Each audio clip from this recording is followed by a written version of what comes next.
espiritu ay kailangan nila ng malakas kanila.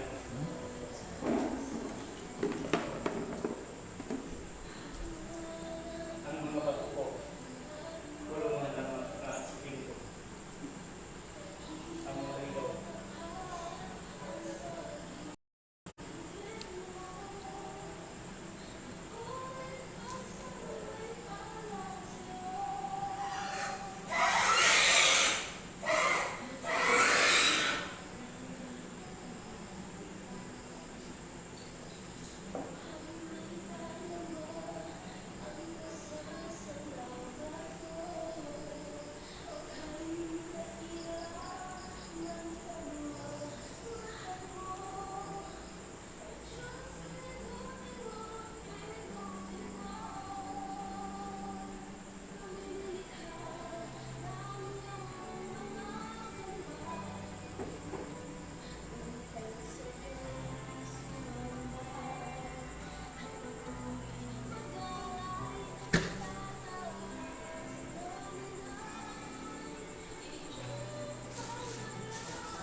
Yan daw yung anti-Islam daw.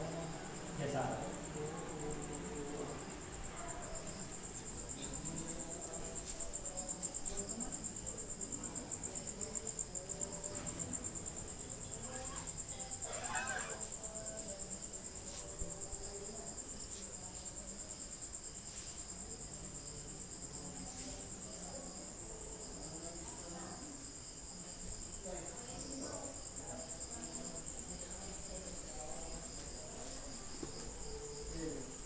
damit.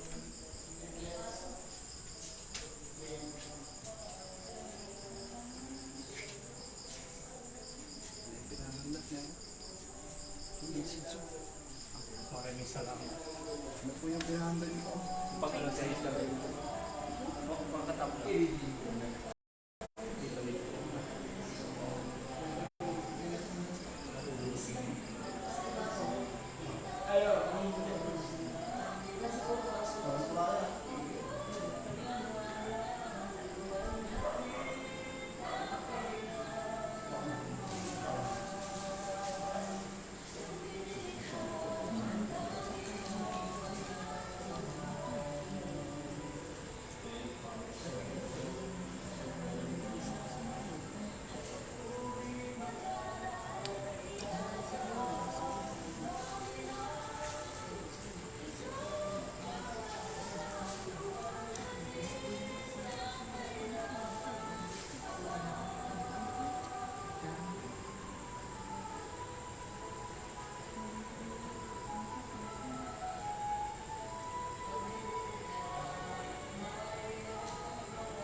tuparin nyo anong nakasulat.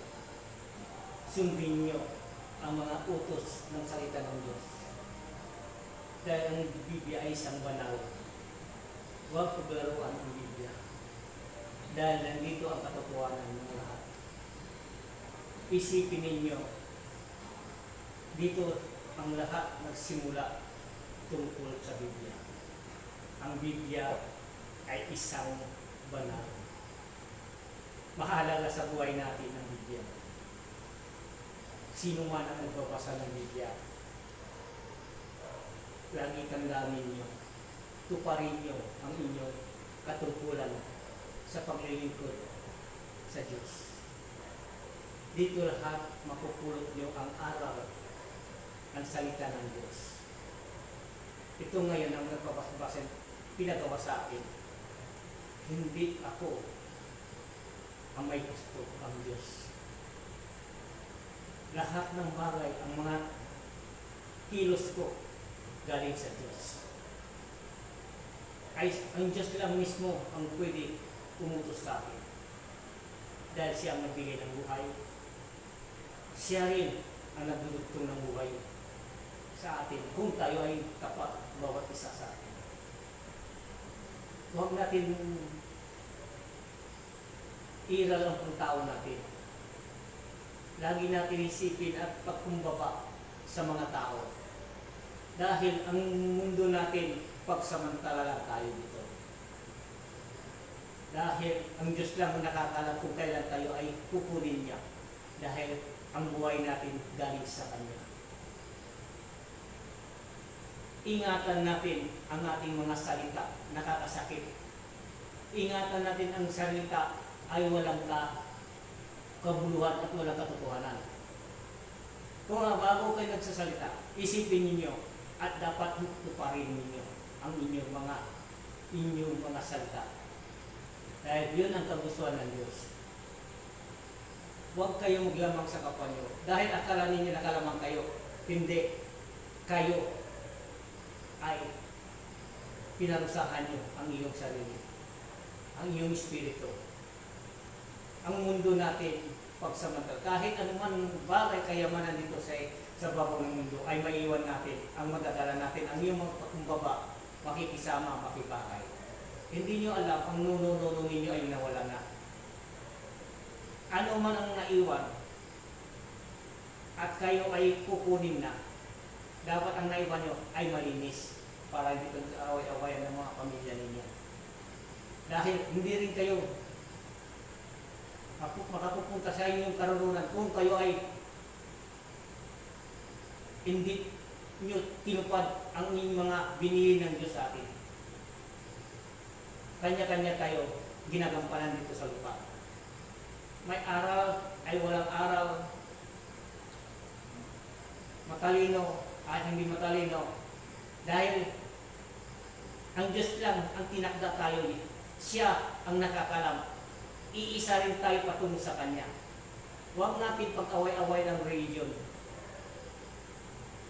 Ang religion ay samahan, magrelasyon tayo sa Diyos. Ang Diyos lang ang karapat-dapat ay Siya pwede maghusga sa atin. Siya rin ang tunay na tagaligtas sa atin. Wala man sino man, kahit magulang mo, kapatid mo, kung oras kinuha ka na, isa lang ang tagaligtas. Ang liwanag, ang Diyos mismo ang nagpababa sa iyo, Siya rin ang pwede magpaakyat sa iyo. Dito sa mundo, matagal na, tiyamba na lang tayo makaabot ng 200 taon, pambira na yan. 100 taon, pambira na yan. Basta gawin ninyo ang katungkulan at binigay sa inyo. Huwag natin tira ang pagtao natin. Kung kaya tayo ay nagbabasa ng mga Biblia, kahit kayo ba ay gumagalang sa mga espiritu, gumagalang kayo sa Diyos, sa pagsasamba nyo, ay magrespeto rin kayo sa kapwa ninyo. Mahalin nyo ang mga pamilya ninyo. Mahalin nyo ang mga anak ninyo. Kahit sa kapitbahay ninyo. Dahil lahat, binuhay tayo ng Diyos para magsaya. Hindi tayo binuhay at tayo mismo nagpapatayan. Tayo rin ang kawawa mamaya. Dahil Pagsamantala lang ang binigay kaligayahan sa inyo dito sa lupa. Oras gumawa kayo ng hindi maganda, pagsamantala lang. Kawawa kayo kung binawi ng katawan ng binigay ng Diyos sa inyo. Dahil ang katawan niya, pinahiram lang sa inyo. Tunay lang anyo ninyo ang espiritu ninyo. Lahat ng bagay at nasandyan sa kayo at iniram nyo lang sa Diyos. Wala man pwede sino man sa inyo maghusga. Kahit ako, ang Diyos lang ang pwede maghusga. Dahil tayo ay dito, hinilang ng Diyos, dapat magmahalan tayo. Kung pwede, habang maga, may oras pa, ipakita natin ang pagkumbaba natin. Pakita natin ang pagmamahal natin. Dahil yan din ang kayamanan natin patungo sa Diyos. Kahit milyon-milyon ang pera ninyo, maiwan nyo yan. Wala kang madadala kahit yung katawan. Espiritu mo lang ang madadala. Ikaw rin. Ang pinahiram ng Diyos, ibabaw. Binigay sa inyo ang katawan niyan. Pinahiram sa inyo ng Diyos. Ginawa ang Diyos ang katawan niya galing sa lupa. Sa lupa pa rin ang babagsak. Wala rin kayo mapunot dulo, madadala sa langit. Ang langit, walang kayamanan. Ang kayamanan ng langit, ang iyong pagmamahal. Pag-ibig. Dahil ang sa langit, walang pera. Kung ikaw ay marunong magkumbaba, makibagay na, tutulong ka sa kapwa mo, hindi yun, nag-ipon ka ng kayamanan mo patungo sa Diyos. Dahil ang alam natin dito sa lupa, akala natin ay tama tayo, nakakaloko tayo. Hindi. Niloko mo ang sarili mo dahil babayaran mo yan lahat ang iyong ginagawa. Pagdating ng oras yun, ikaw lang ang Diyos. Bilang bagay kung magpakita sa iyo. Oras ng pakita sa iyo, ibig sabihin yun ay ligtas ka na. Oras di nagpakita yun, di mo na alam kung saan ka patungo. Doon mo na sisihin kahit ilang beses, daan na beses ang pagsisisi mo, wala nang pagbabago, wala nang pagsisisi dahil wala ka ng katawan. Habang may katawan pa, ay magbago na kayo. Ang lahat man dito sa lupa, anumang kayamanan sa lupa, para sa lupa lang yan, habang may katawan pa. Mag-ingat. Dapat iligtas natin ang ating kaluluwa, ang ating espiritu. Dahil ang espiritu ito, iniram natin ang katawan nito, iniram natin sa Diyos. Si Jesus lang ang pwede mag-isda. Ang sabi ng mga Muslim, ay si Allah. Si Allah ay siya, tunay na tagaligtas. Iisa ang Diyos. Wala man, sino man pwede maghusga. Maraming kasaysayan, ang Diyos ay iisa lang. Ilang beses lang siya ay bumaba sa lupa. Por eso, pabago-bago ang kanyang pangalan. Ang sabi ng Katoliko, si Yahweh, at andito na ay binaba na anak si Jesus. Ay si Yahweh at si Jesus, ay siya pa rin yan. Dahil iisa ang Diyos. Iisa ang Diyos. Pagdating ng Holy Spirit, darating, siya pa rin yun. Iisa pa rin. Sabi ng persona, siya yan pababalik ng balik dito sa lupa. Amen? Amen. Dahil ang Diyos ay iisa. Dahil siya ang gumawa ng lupa at langit. Lahat man ay siya dahil wala siya katulad. Ang sabi ng Diyos, ako ay siya ako. Wala nang iba. Lagi siyang bumababa at iba-iba ang kanyang mga pangalan. Iisa pa rin siya, ang Diyos ang naglikha sa atin.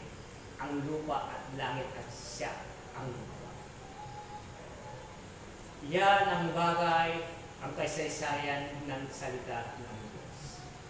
Dahil ang lahat yan ang bagay at nangyayari ito ang lahat, pati ang Biblia. Ay sabi niya, basbasan mo ito. Dahil sabihin mo sa kanila, oras kayo ay gumamit sa Biblia. Anong nababasa niyo dito sa Biblia? Sa banal na Biblia ito. Dahil ang Biblia ay isang banal. Kailangan tuparin ang inyong mga nababasa dito.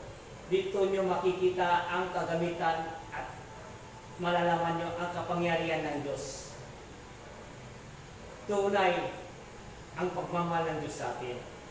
Hindi tayo pinababayan ng Diyos. Tayo ang nagpabaya. Huwag natin sisihin ang Diyos. Sisihin natin ang sarili natin dahil tayo nakakasala. Ang Diyos kahit kailanman, hindi siya nagpapahirap sa atin. Pinababayan lang tayo dahil tayo lang mismo inaabuso natin ang ating katawan. Amen? Amen. Ang Biblia ay siya ang tunay na katotohanan. Mahalin natin ang nakasulat sa Biblia. Ang salita ng Diyos at ang tao ay sumula. Lahat ang sinabi ng Diyos, ang tao ay sumula. Dahil ang lahat ang sinabi ng Diyos ay yun ang tunay na katotohanan. Walang labis, walang kulang. Huwag nating dagdagan. Dahil ang Diyos kahit kailanman, kung anuman ang nakasulat ay siya yun, wala nang iba.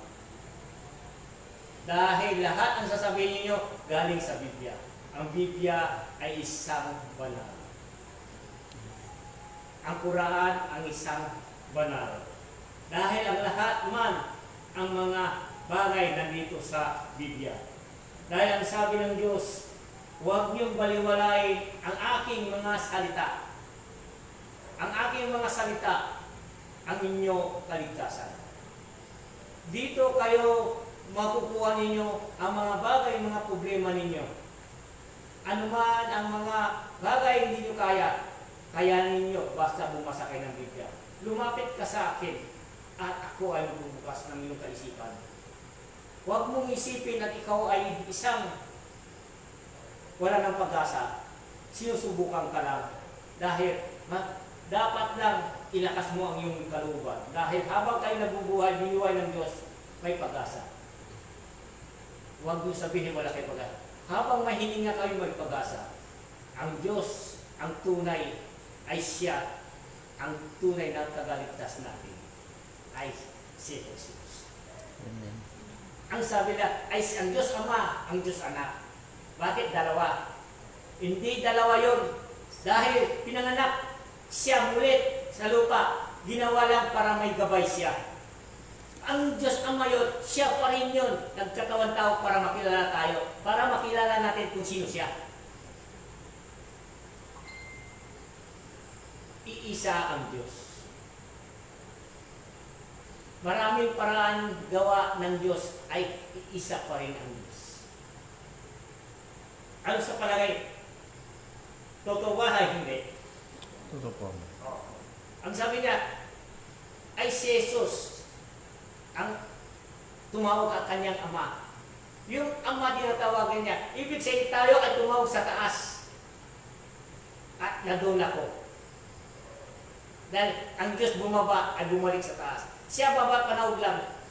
Dahil sa kanya yan. Iralin nyo. Habang may panahon ay magbago na tayo.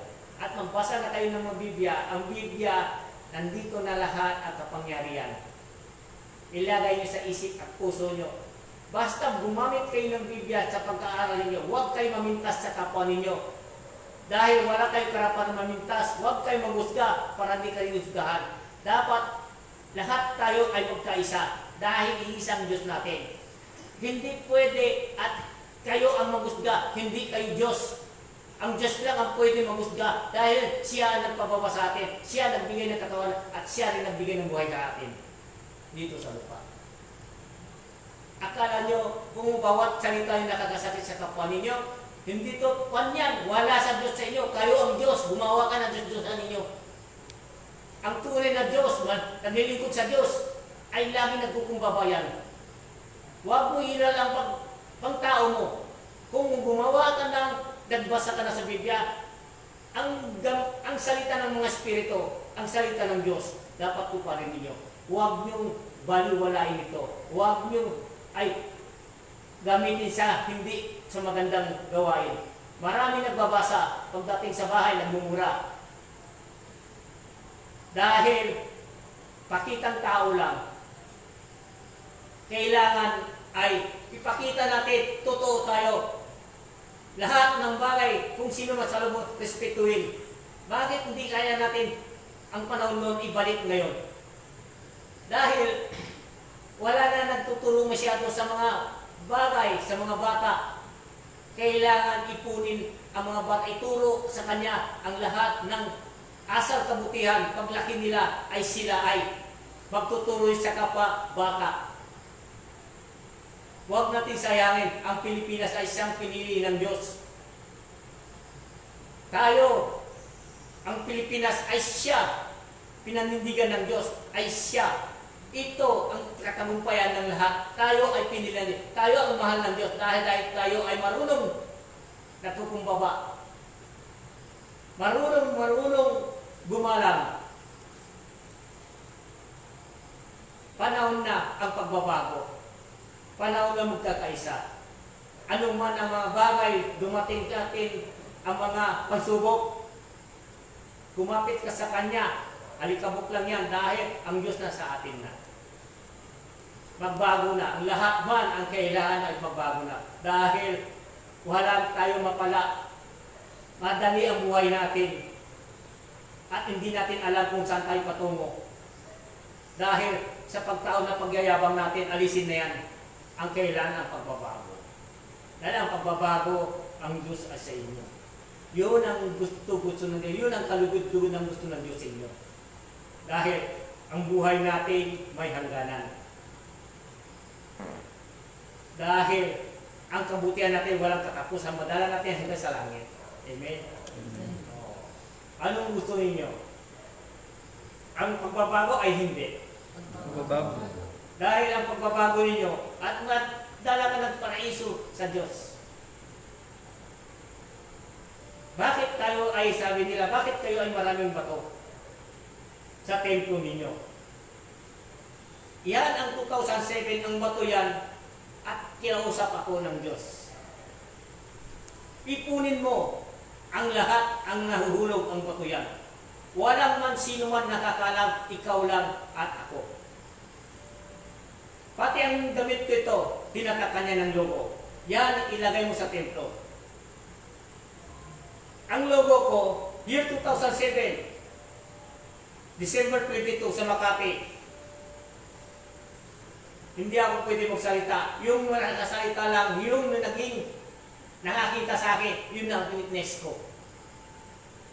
Malalaman ninyo kung siya yun, ang sino siya. Dahil ay wala pa siya ngayon dito. Ang bato yan na lahat, anuman sa mundo at nandito sa bato. Bakit ako ay pinaipon ng bato? Yun ang isipin ninyo. Dahil ang Diyos lang at ako ang nakakalam. Ang aking kagalingan sa mga tao, kahit ibang-ibang nasyon, kaya kong gamutin. Dahil hindi ako napagaling ang Diyos kasi ginamit ako ng Diyos. Dahil sa Kanya ang lahat at kapangyarihan, wala sa akin. Dahil ako ay anuman ang mga binilin sa akin, ginagampanan ko. Dahil sino ba ako gumagampanan? Hindi ko ginagampanan. Dahil kundi dahil sa Kanya, wala ako dito. Amen? Amen. Porso, ang lahat ng kapangyarihan ko at binigay sa akin, hindi yan binigay at hiram ko lang yun. Dahil ibalik ko rin sa Kanya kung oras na ako ay kukunin niya. Dahil ang lahat yan ay pagsamantala lang. Dahil ang pagsasamantala lang, basta sabi ko lang at babawiin. Dahil ang kamay ko ay parang hindi. Dahil kayo ang maghusga. Tama, hindi. Tama po. Kung sino man ang marunong mga spiritual at pinili ng Diyos ay siya ay nakakalam ang pagbabasa ng aking kamay. Nagsimula ako sa kamay ko ay bata pa ako at binalik ko sa 2007. Dito ko nakikilala ang Diyos at dito ko rin makakausap ang Diyos. Dito rin ang lahat ng mga mensahe. Kung sino man ang nakakalam at sino man siya ang alam niya ang aking mga kilos ng kamay, punta kayo dito at malalaman ko kung ikaw at hindi. Dahil huwag kayong mahiya. Dahil pagsubok lang yan. Dahil susubukan ko rin kayo, subukan mo rin ako. At tignan natin kung tunay na tayo ay mga tinakda at pinili ng Diyos. Kailangan tayo ay magkita-kita. Ang kailangan ng Diyos sa atin, tayo mismo ang mga binigyan ng kapangyarihan ng Diyos, kagamitan, at binigyan ng mga karunungan at binigyan ng sinabi ng Diyos. Mayroon binamit sa inyo ang Diyos hanggang sa panaginip, sa pagtulog. Di ba ang sinabi, mag-ipon-ipon na kayo ang mga lingkod ko at ang mga ginamit ko. Magkita-kita kayo lahat. Doon natin makikita na kung sino sa atin ay pinili ng Diyos. Lahat tayo ay pinili. May pipiliin pa. Lahat mga spiritual ang mga ginamit ng Diyos. Ang siya ang mga totoo lang. Dahil ang totoo lang ay siya. Kahit hindi tayo nagkikita, kung nagkita tayo para matagal na tayo nagkita.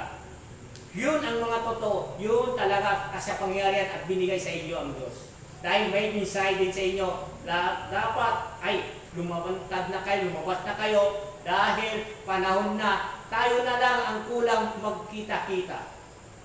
Kailangan magsama-sama tayo dahil para alam natin ang dapat natin gawin. Oras na dumating kayo dito, tanggap po kayo. Oras tayo lahat ay mag-ipon-ipon, liliwanag ang isa. Kung sino man ang liliwanag doon, yun ang pinili ng Diyos. At yun natin at yuyukuin natin dahil sa Kanya ang binigay lahat at kapangyarihan. Kailangan tayo magkita-kita. Huwag kayo matakot dahil ang Diyos na sa atin. Si Jesus ang nag-utos sa akin. At lahat man ang aking pinagbigyan ng kapangyarihan, pag dapat makita-kita. Sino man ang lugar yon, sino man ang gusto ninyo, ang lahat tayo dapat makita-kita. Kung saan tayo gusto mapadpad, kung ano saan tayong lugar, basta importante, magkita-kita na tayo habang may panahon pa, maaga pa. Mabuti pa mga masasama, nag-ipon-ipon na sila. Tayo ang mga mabubuti, binigyan ng pinangyarihan at nagyayabangan pa tayo, inila natin pang tao natin, alisin na yon. Ang kailangan, spiritual, at kayo, ikaw, ako, lahat, mga dapat magpatuto tayo sa sarili natin dahil lingkod tayo ng Diyos. Amen? Amen. Yun lang naman ang aking sasabihin. Dahil ang lahat yan, malalaman nyo kung kayo ay tunay na lingkod ng Diyos. Huwag natin sayangin. Marami na nalagas sa atin dahil sa paghihintay. Ang tanong ko lagi, ano ba ang mensahe sa inyo? Ang sagot naman ng iba ay mag-ipon-ipon tayo. Ngayon, ano ba ang ginawa natin? Bakit sinabi? Wala pang oras, wala pang sinabi mulit. Hindi na sasabihin ng mulit dahil nasabi na. Kailan na magkumilos na tayo? Dahil tayo lang ang kulang, ang Diyos na sa atin na. Sayang ang pangyarihan at binigay sa atin. Kailangan ay mag-ipon-ipon muli tayo. Ang Diyos na ang bahala mamaya. Irespeto natin ang bawat isa sa atin. Huwag mo sabihin, mataas ka. Walang mataas sa atin, pantay-pantay. Kahit anong kapangyarihan mo, pantay-pantay. Dahil isang kapangyarihan natin galing sa Diyos. Amen? Huwag sabihin, ako si ganito, ako si ganito. Wala. Hintayin mo. Ang Diyos mismo ang pipili sa atin. Ay yun, ang tunay na pagpili. Huwag mo hangatin ang sarili mo. Dahil ang sarili mo, ay tao ka lang. Hindi ka Diyos. Binigyan ka lang ng pangyarihan dahil hintayin mo. Pagdating ng oras tayo ang ipon-ipon, baka biglang lumutang ang Diyos sa harapan natin. Amen? Amen. Ang lahat yan. Yung lang ang aking mensahe binigay sa akin sa langit. Dahil ang mga Biblia ay banal. Dahil ang tunay na atin dito sa mundo natin, ito ang pag-asa natin. Ito ang magliligtas sa atin. Kailangan ay baguhin natin ang ugali natin. Pagkumbaba natin ang lahat. Pagkumbaba tayo, pagmahalan tayo. Pag-ibig ang iran natin dahil ang tunay ng ang kaligtasan natin ng pag-ibig. Ang tunay na kayaman natin ng pag-ibig. Huwag natin ang mga bagay na hindi maganda, ang ugali natin, baguhin natin. Habang may panahon pa, ay magbago na. Iligtas natin ang ating espiritu. Di natin alam kung kailan tayo kukunin niya. Magbago na tayo. Kung sino man ang pwede man ay gusto magkakakilala, bawat isa sa atin, depende sa inyo kung gusto ninyo. Dahil basta ako, yun ano man ang sinabi sa akin, sinusunod ko. Lahat man, wala ako pwede itatago dahil ang Diyos ang siyang katakutan ng lahat. Por eso, ang Biblia ay isang banal. Maraming salamat mulit sa inyo yung kumikinig. Lahat kayo ay blessing ni God. Bago kayo matulog, mag-pray kayo, humingi kayo ng gabay. Bago kayo kumain, mag-pray kayo, imbitahin niyo si Lord. Hindi lahat ng bagay, kung kumain kayo, magpasalamat lang kayo. Bakit? Si Lord, di ba kumakain? Kumakain din siya dahil nandyan siya sa puso mo. At kailangan ng Lord, irespeto na ng Lord, makisabay na lang po kayo kumain. Kung hindi dahil sa inyo, walang pagkain ito. Hindi dahil sa inyo, walang katawan ito. Lahat ng bagay ay nasa inyo po. Maraming salamat po, ay ginagabayan mo kami. Amen? Amen. Yun lang ang aking sasabi sa inyo. Magandang gabi sa inyong lahat. Magandang gabi din po. Good evening, every day. Wow, everything. Yes.